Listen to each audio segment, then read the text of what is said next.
All right, everybody, welcome back to the Move podcast, brought to you each and every day this tour. Tour de France Femmes avec Zwift, brought to you by Ketone IQ. We'll talk about that in a second. We're talking about stage 7 that went over the Col d'Aspin, that finished on top of the Tourmalet. But first, let's hear how they really say it. Mel, where'd we go? 7e étape, stage 7. Lannemezan à Tourmalet-Bagnères de Bigorre. Lannemezan à Tourmalet-Bagnères de Bigorre. Matt, I just love her. I love her so much. And so many questions answered. Like, not just answered, but like just stamped. Blown apart. Demi Vollering. Demi. And we can get into that because, we see it and I see it and I see Demi, but Allie corrects us every time. Demi. Mm-hmm. Demi Vollering. Before we get into all the action, today's show brought to you by HVMN, as I said. HVMN launched the world's first drinkable ketone in 2017. Ketone IQ is their latest innovation on ketones with improved effectiveness, taste, and cost. Ketone IQ delivers clean fuel that can cross the blood-brain barrier, supplying your brain and body sustained energy, focus, and sharpness.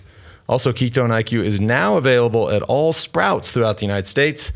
You can save 30% off your first subscription order of Ketone IQ at hvmn.com/themove. One more time, that's hvmn.com/themove. Also today brought to you by, Allie's on her phone. Woohoo! Wahoo! The #1 bike computer used in the Pro Peloton. The latest release on the Bolt 2 and Roam 2 includes Wahoo's new Summit feature. Now think about that Summit feature popping up today. Like just... you got 17 kilometers to go. Here's goodness. the gradients. Have a nice ride. Ooh. The good news is you know exactly what you got going on, especially an epic climb like the Tourmalet.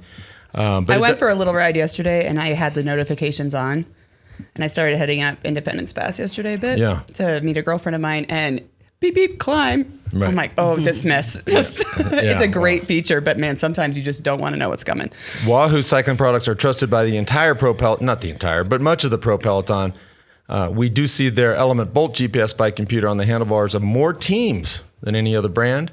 Special offer for our listeners. If you go to wahoofitness.com/themove, you get 20% off all full price products during the tour. Don't forget to use the code THEMOVE. That's all one word, by the way. wahoofitness.com/themove. Well, we spent so much time talking about this rivalry. Look, let's also not let's not forget the great career that Annemiek van Vleuten's had. Two Dutch ladies, Annemiek and Demi. This feels like a passing of the torch to me, and of course all the controversy around the time penalty, and we got a fair amount of questions on whether or not it was light. Well, turns out it didn't matter. Mm-hmm. Definitely. I mean, it was the fight we were waiting to see, and today it was pretty incredible watching Annemiek try and attack her on the Col d'Aspin in the beginning and not being able to really do the damage that we thought she was going to be doing, And Niewiadoma took advantage of that. Obviously, an excellent descender, got a gap, kept going, rode a hell of a race, and we just kind of kept waiting. Like it was... because we saw Van Vleuten attack on the Col d'Aspin, and you're thinking, okay, and also recognizing that Niewiadoma was getting time, and she had to go, and she just, boy, when it finally went, when Demi went, you literally saw Annemiek just shake. I mean, I don't think I've ever seen that where somebody just shakes their head like, no. But you could tell that she didn't have it in the sense when she started the climb because her style is so aggressive normally. And to see her sitting in, especially when the opportunities were coming for her to possibly put in time, and then to have her just sitting in and kind of just riding together with Demi, you knew something was off. And so to have Demi attack first was pretty wild, I thought. I mean, and obviously telling. I think we have to backpedal a little bit to talk about the valley in between the Col d'Aspin. Well, it was not drama free. No. So Niewiadoma just did a beautiful ride. She definitely took the descent more aggressively, but you can understand Annemiek has lost a gold medal basically from a crash on the descent into the finish at the Olympics. And Demi went ahead. Niewiadoma attacked the descent, and you could see, I thought, Annemiek and Demi taking it a little more conservatively, and you did talk about that descent. And 15 seconds or so. And where it grew was in that kind of valley into the next, I will not say Tourmalet to make Bolch happy. Tourmalet. I will talk to Mel to get better pronunciation. But the drama there was a little ice cold between two Dutch riders that are going to have to race on the team for Worlds in a couple of weeks. Yeah. And at one point they're talking. And so I'm like, somebody translate that, because the announcer said, oh, they're talking in Dutch. And you were like, no shit, they're talking in Dutch. They're Dutch. Did you think it was Swahili? I mean, of course. But the body language said it all. And you called it first. Annemiek brake checks, like just. Which I just think is. You just don't do that. So not when you've had that career. You're wearing the rainbow jersey. You're still by many considered to be the favorite for this tour. Let's come to an agreement here. All right, we're the two big favorite. That was a little overboard. I don't know. You guys need to watch the replay. But they're having this very intense discussion, and you see Annemiek grab her brakes, and according to her post-race interview, she says, well, if you're not riding, I'm not riding. But arguably, I think Demi had the perfect reason to be like, Kopecky is only... Yeah. And she's got Rooster in the back, too. She has two teammates. Annemiek should ride to close that gap. And so she grabs her brakes, and then Demi just does this, like, ice-cold princess, we'll call it. I'm trying not to swear too much for my mom on this show. But she just kind of stretches her back, looks over at her, and she's like, all right, we're not riding. And then we saw the group of the second group catch them in that valley. And I think this was so stressful for me on tactics. And I'm like, Mari, would you make this call? Would you make this call? But Demi had two teammates. And then... Well, I don't think they were very concerned about Niewiadoma because she doesn't have the time trialing skills. I don't think they thought she was going to get that much time on the two favorites. And so I think they were just looking at each other. And when Marlon came back and brought it back so close, it was like, oh, okay, I actually thought Niewiadoma was probably going to be done at that point. And she really surprised. Yeah, well, she surprised me. She brought it back to 2 seconds. Yeah, I mean, it was an unreal pull that she took to get, them up there, and then to see, I just thought that there was no way she was going to stay away. But, I mean, she rode an incredible race today. All I know is I want to go to war with Rooster. Like, I never want to be on the other side of the equation of Marlon Rooster. And if you get hurt or sick, she can fix you because she's a doctor. She's a surgeon. Which makes it even better. Olympic medalist in the time trial. So tomorrow could be a really good day for her. But we'll talk about that later. It's an interesting little tidbit for y'all at home as well is Niewiadoma has been dating Taylor Phinney, of course, a great American cyclist who's now retired. But Taylor, albeit a career that I think was... not fulfilled and cut short, primarily because of crashes, maybe some other stuff. But all that said, the kid could ride a bike. Like, he can descend, and the way he handles a bike is like superhuman. So to think that, they're probably training together a lot, and they live in Girona, they're ripping climbs and ripping downhills. She's probably learning a lot from Taylor. I mean, he can descend like nobody. Well, you could definitely see it today. Right. Yeah, 100%. I was really impressed with her today. We have talked a lot about, because we just love her style of riding. Like, she's just a gorgeous rider. She's very aggressive, but we're always worried about her wasting too much energy. Oh, yeah. And I don't know if we can play the clip, but when she's laying... She was pretty happy with her stage. I think she should be. Yeah, I don't know if we have it. Of course, she got second on the stage. Let's pull it up. Do we have it? Oh. What the fuck? I think she... Maybe play that one more time. No. I think... Yeah, one more. Yeah. I don't think that was in Polish either. That was... But boy, you could see the conditions. She meant to say watch the Femmes. I think maybe, WTF got a little confused. But look, she had a hell of a ride. You can't argue with the results. She got second. She's put herself in a position to hopefully have the time trial of her life and try to finish on the podium. We're going to talk about that later. But you could also look at it and say, it takes a lot of effort to ride a valley like that. She was riding super fast, and she basically she rode the entire Tourmalet by herself, much of it alone off the front. You could also say, well, how would that have played out if you'd just ridden down the descent with Van Vleuten and Vollering, and played your cards that way? Who knows? I don't know. Still a great ride. Oh my gosh, I think she had a hell of a ride, and then you also were. You had a lot of words for this chase when the fog, which for those in the pre-show heard this, but I'm like, Lance, you always get the weather right. And he's like, the internet's a magical thing, Allison.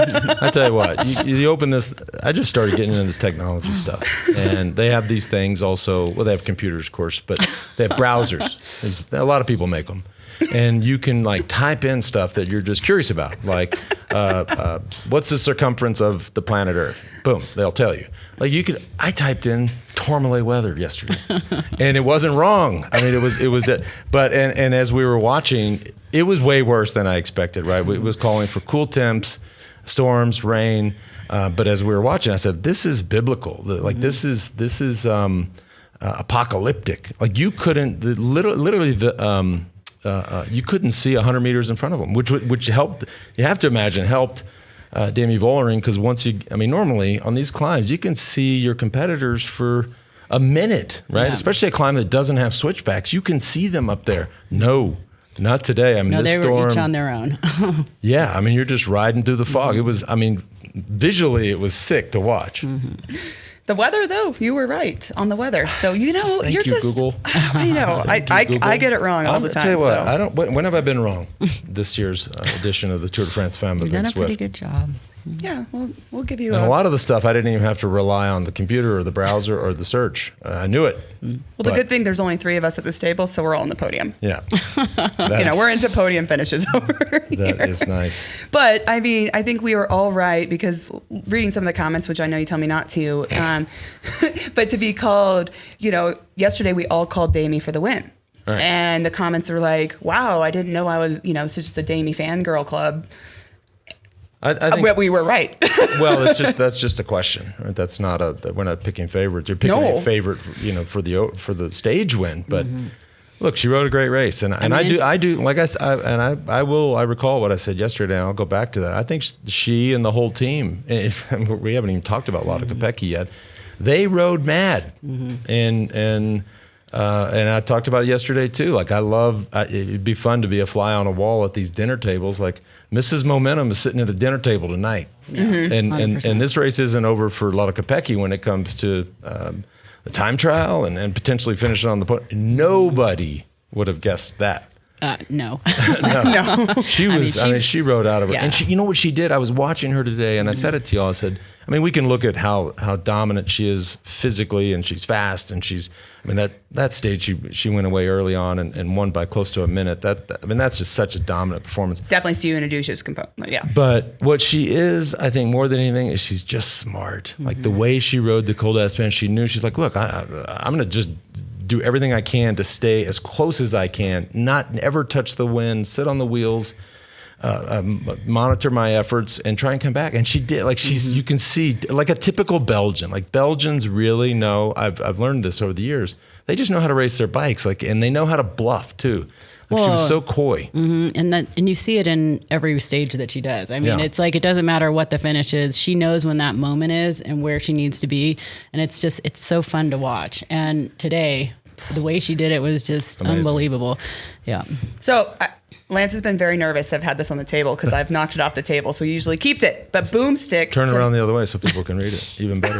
No, boomstick. The other way. Turn it. No. Yeah. There you go. Boomstick goes to. There's a lot of more coming to that. Lotte Kopecky. I agree. Yeah, I agree too. I agree. Because I did see a meme on the internet. I'm going to set this down gently because, you're scared of it when I hold it. Around. But Lotte Kopecky, which you have compared her to Wout van Aert, also a Belgian rider. And I did see on the internet, somebody said when Wout van Aert does the Van Aerting thing, now it's called Kopecking. It crossed my mind today. I was like, boy, I might have got this backwards. Jeez. Yeah. Like, so anytime Wout does that, it's now just called Kopecking. Yeah. Because this is the Kopecky effect. And somebody else also posted we'll call it WTF from Kasia Niewiadoma at the finish, when Lotte Kopecky finishes 6th on a mountain stage on the Tourmalet. Yeah. And I want to get into because I think this is one of the most fascinating things for tomorrow.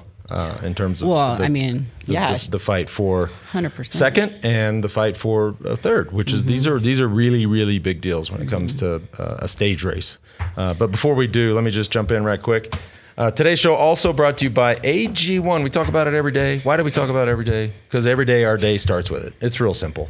It's our daily foundational nutritional supplement that supports whole body health. We were all sick and tired of taking so many supplements, and we wanted a single solution that supports our entire bodies and covers all of our nutritional bases every day. We wanted better gut health, a boost in energy, immune system support, and we hated taking a ton of pills and vitamins. And we also just wanted a supplement that tastes great. Really, plain and simple. It's about taking control of your health, which I've done this summer. Yes, you have. Yeah, you have. Thank you. Thank you. It's been impressive. I know. I saw the photos, and you are working out every morning. And I didn't work out this morning. This was too big of a day. You can't. This one you can't.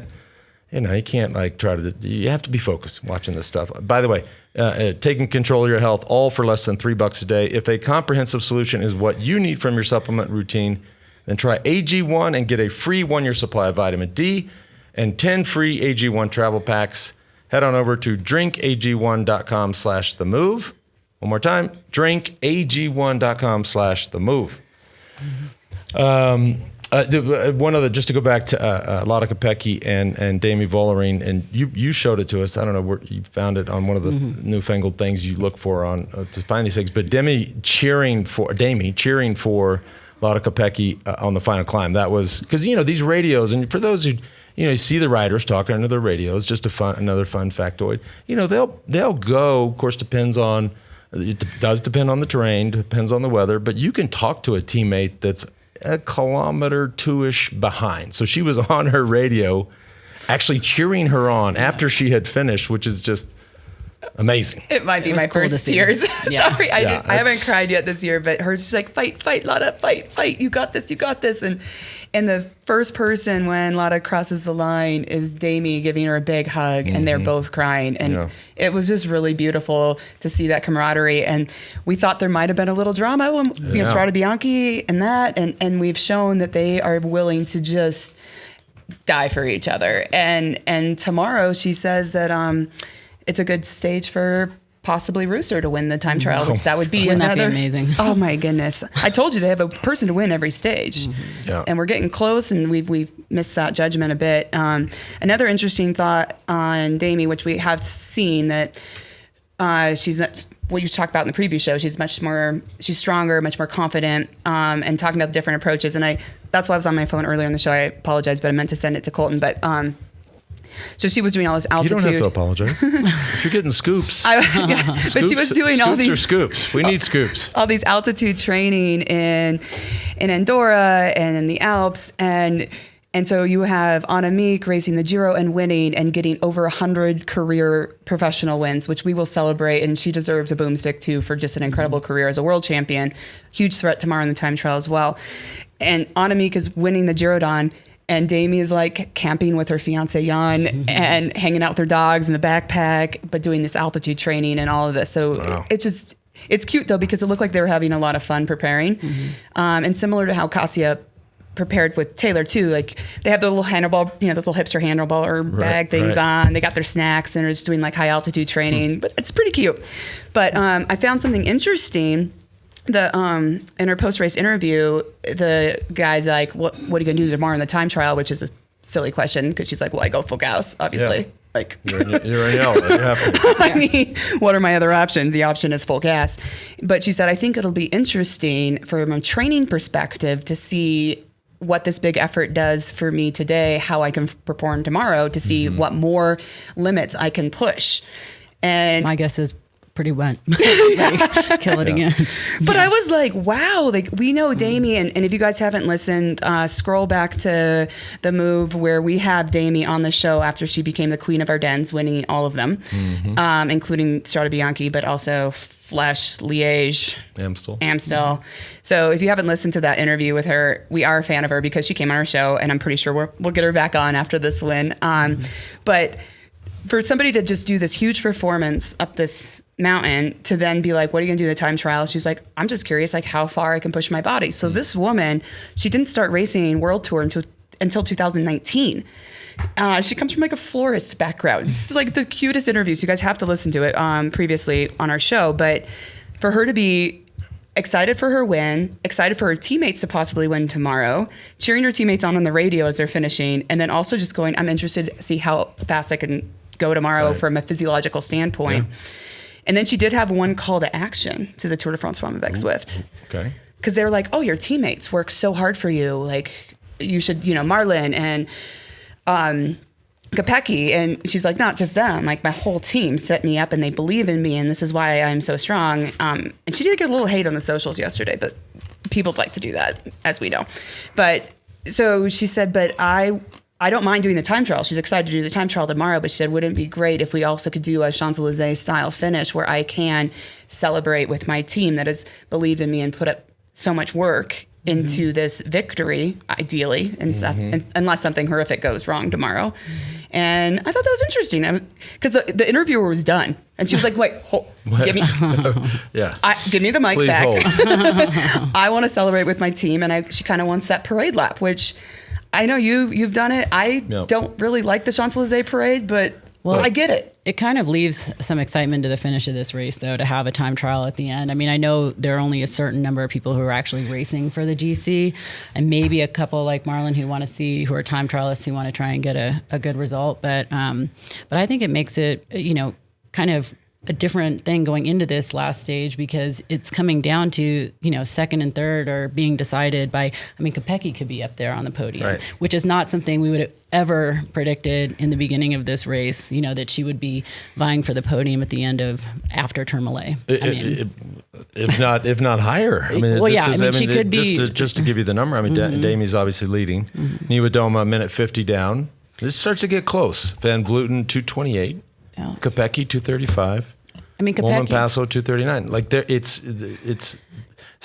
there's no clear-cut answer here on who stands on the second step on the podium. Exactly. And 45 seconds to, Kopecky to Niewiadoma. I would think that there's a good shot that she could, take that position from her. The question is, how does Van Vleuten ride? And she doesn't seem to be riding the way she's capable of riding or has done in the past. So you can't really rely on the fact that her time trialing is going to be up to where it's been in previous years. So I think it's going to be a very interesting race tomorrow to see what happens in those top two positions. To me, and of course you guys follow this much closer than I do, but to me the most important thing to think about is two things. One, who's a better time trialist or not. But even more important than that is who is riding just above themselves, right? We saw Van Vleuten. She's clearly not the same Van Vleuten that she has been for 20 years. Kopecky, you see, she is riding out of her skin. So if they're similarly skilled in the time trial or similar level, you got to look at how this thing is trending. I know we only have one day to go, but the trend goes in the favor of Kopecky. Yeah. It just does. I know, and it's just kind of mind-blowing because, going into this, we had it just, the two of them were going to be going for the win. And now to have, Kopecky up there possibly in second place, to Vollering would be, SD Works has to just be going crazy tonight. Yeah. And resting. We should look at the profile because it's not exactly, it is a 22-kilometer time trial. It is not exactly just flat, right? The nice little tester in the middle. That's got some history, I guess, Allie, with the tour. It's a 1.8K climb in the middle of this loop, Pau to Pau, I think I got that right. 22-kilometer, give or take, 100 meters. But it's a 5.5% kicker, and this is actually where Julian Alaphilippe took a surprise win. So it goes a little different, but it's the same climb. And so he shocked the peloton just going up that kicker, which he's that kind of punchy style of rider. So it'll be interesting to see from a time trial standpoint, which is much different than a road race, obviously. But so it's going to be lumpy in turns. And you looked at the weather yesterday, it looked overcast. Yeah. Good. Nothing crazy. No, nothing but crazy there. But I see that hill in the middle, and after what we saw from a lot of Kopecky early in the tour, that's the kind of thing she's going to. There may not be pavement left when she gets done going over it. Yeah, I think it's seriously to her favor that it's not like just a flat time trial that's a typical kind of. She's Belgian national champion up and down in the time trial, and then Rooster's Olympic medalist as well as Swiss national champion, of course. And you have Annemiek that's a world champion a couple times, and a gold medalist in this discipline. So I think, as a time trialist myself, I love time trials. I geek out, study, I prepare, wind tunnel, and everything. And I think that as much as I love and hate doing time trials because they're very painful. They are. But I just had all the science down, and in my career doing it, I hate watching time trials. Like, I think they're like boring. Oh, I love them. But tomorrow, I'm going to take that all back though, because tomorrow I am watching every single rider, and I have so many boomsticks to give out, and Rooster, I was super impressed with her today, and then we do need one for Annemiek before the show's over, just from this incredible career in her last year. I'll save it. No, I'm saving it. We'll edit that part out so nobody feels like you gave it away today. Oh, no. Kopecky gets it today. Yeah, but by the way, a certain somebody at this table's got some hardware from the Olympics and the time trial. Oh, silver medalist right here. Both of us. Mari, the only one here who doesn't have a time trial medal from the Well, Olympics. mine's a little more. Hold on. I don't know, Mari. I don't know if you followed the story or not, but I sent my medal back. The tour didn't ask for nobody called me and said, "Hey, send us those 7 yellow jerseys." So I was like, "Well, fuck it, I'll keep them." But the IOC did. They called. Really? Yep. They said you need to send us the medal back, and I said, "No problem. Package it up, send it back." I have a UCI World medal in the team time trial. Worlds team time trial. That's all I got. And a gravel Worlds 3 times, but not Olympics. So you guys definitely are beating me on that. But there's a fun story also, because not to play favorites, which I like to do. I know, I'm sorry about this, but Allison Jackson, who won Paris-Roubaix, was really cute because this stage is not for her. EF hasn't had a great tour. Ewers did not be able to start today. We need to talk about that. Go ahead. Well, just shout out. I mean, I gave yours the boomstick yesterday. I thought to get up when they were about to put her on her stretcher and finish the stage. We didn't know that she actually had a broken collarbone. It is, you can't imagine how hard it is to get back on a bike mentally and physically with a broken collarbone and ride and try to corner and try to brake and try to, so nervous about crashing again. For her to finish yesterday. And to only be 9 minutes down with the amount of time it looked like she was in that ditch. I mean, they had to be going pretty hard to, not lose more time. What a baddie. Yeah. She's a baddie. She is. We're going to see a lot more of her in the coming years. I agree. Yeah. She is. And I just do want to, though, also make one comment where cycling is such a brutal sport and inherently dangerous. And I think she 100% deserves a boomstick. And I'm also happy that she took her health as a priority to not start today or et cetera, because I don't like glorifying suffering through just with like concussions and things like that. And I don't know. I want to make sure riders are safe. But fun story. Allison Jackson tweeted out, because everyone loves her. She does those little TikTok dances and things. And she tweeted out that this obviously was not going to be her stage. So she requested snacks from the fans going up the last climb. So Colton can put it up there, but she asked for cheeseburgers. Yes. and chicken wings, which she's like, this is my kind of gal. Like, that's what, like, but Wow. She's having fun. I mean, she's always been like that. Yeah. Just a little bit. But I thought that, fans got out there and painted, and they also did have cheeseburgers out there for her. And she's got a Roubaix cobblestone hanging on her bookshelf. Yeah. So she can eat cheeseburgers. That's all good. I want to rock. She had this. Okay, you know what? We're gonna draw the line. All right. That was her singing. You're not, Allie. You are not gonna sing on the show.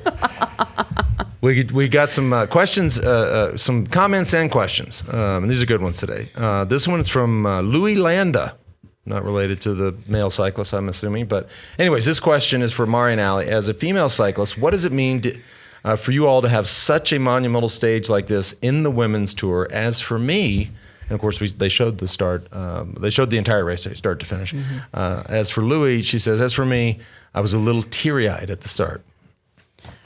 Yeah, These are epic mountains. Yeah, I think it's really incredible that we're actually being able to see it all live. Today was special in that sense that we got to see it from the very beginning, because that's one thing we've missed out on in the other days as we come into the race after they've already done about 50K and some of the races already developed. So it was nice for us to be able to see the whole thing. And I know that that's why they made the timing a little later, was so that they could televise the whole thing, which was another issue because it finished so late.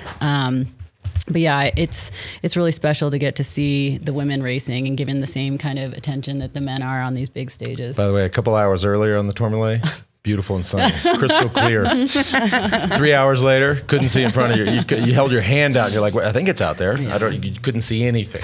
Yeah, Speaking horror of, movie. and we were a little curious why the late start. Perhaps it was because of the men had a World Cup Classic of San Sebastian, which of course was won by Remco for the third time. JB and Spencer and Johan are going to cover that tomorrow. So if you want to watch that show, that's out tomorrow. But teaser. All right, another question or comment. This one's from Ashley in Tyler, Texas. Oh, Tyler, Texas. Tyler Rose.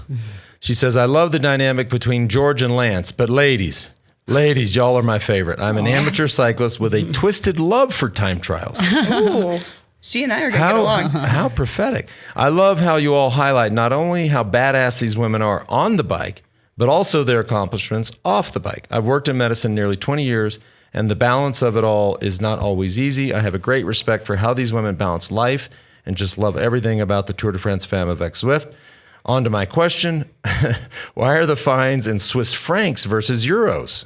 Much love, Ashley in Tyler, Texas. I think you know more about the Swiss. Well, the UCI is headquartered in Switzerland. I think that's why. I mean, the UCI is based in Aigle, Switzerland. So they just stick with their currency. All right, Mark Conlon says, hello, We Do team. The UCI has been discussed several times during the Tour de France Femmes. My question is, does the UCI approve the route for the race, or does ASO do as they want? Ride to the level of your smile, Mark says. Good question. And I actually don't know. I do. I have a sense, but I don't know the answer to that.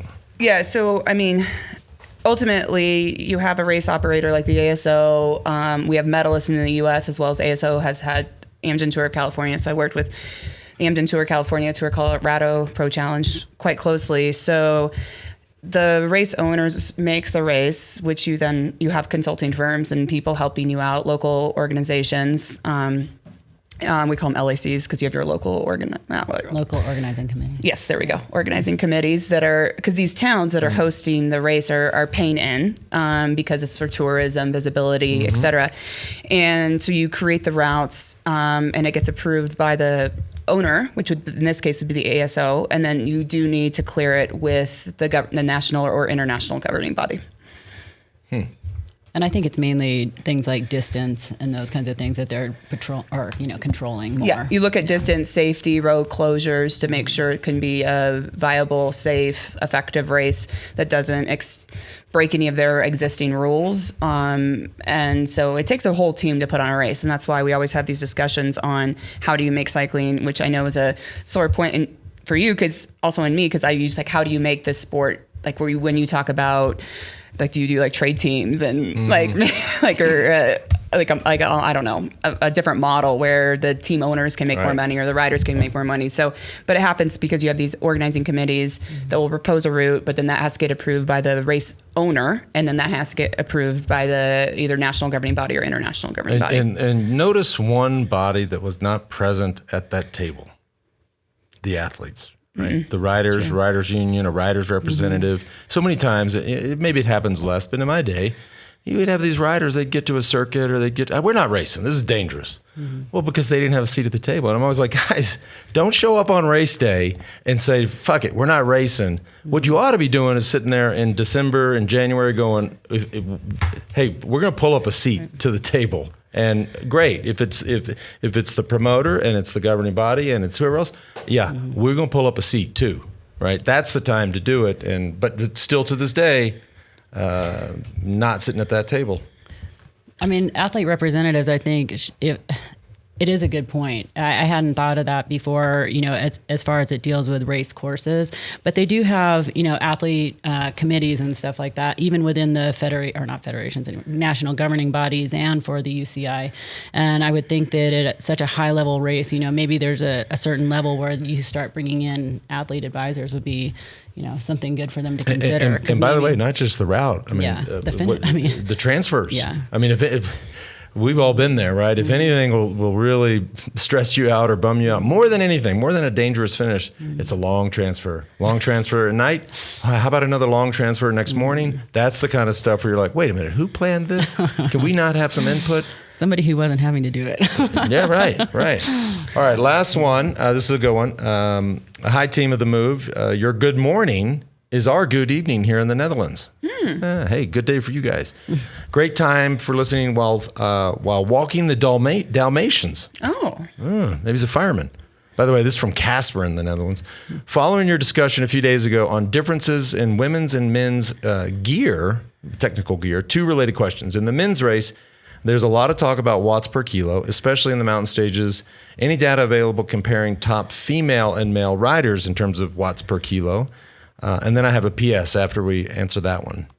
I mean, that's just, you know what I'm saying? Like just watts. You guys were talking about Demi's watts per kilo, I think today, over. Yeah, they had put out some information on Velo about the riders' watts per kilo the other day. It was pretty interesting, but typically like 5.6 would be what we were talking about that the top women would be doing, you know, that Annemiek in her heyday. And I mean, I'm going to be interested to see if they flying. Yeah, I'm interested to see if they put her data out for her ride yesterday, because you know the fact that they put out the information in the last couple of days was, I thought, pretty interesting, because it's sometimes you don't want people to know what you're, you know, what you can do. And so if they put it out there, that'd be wild. But Mara Abbott, I got the information from her coach, was doing about 5.6 when she was, you know, 5.6 winning the Giro to 5.8. Winning the Giro and those things. Oh man, I was a domestique when we won the Giro with her, and that was really a hard job. Right. But they took the camera screen at one point today when Niewiadoma was off the front on Chiswahoo. Go figure. And I saw her watts, and I was like, she's only doing. She's doing 250 watts, but I thought it was a lot. I am not like a particularly light rider, so for me, I calculated within 10 watts of what that would be for me. Yeah, Blaze corrected my calculations, of course, but and then I tried to figure out how much she weighs, and so it was right about what. Weigh 55 kilos. Exactly. Yeah, so literally, there's your math. I mean, that's, by the way, the watts.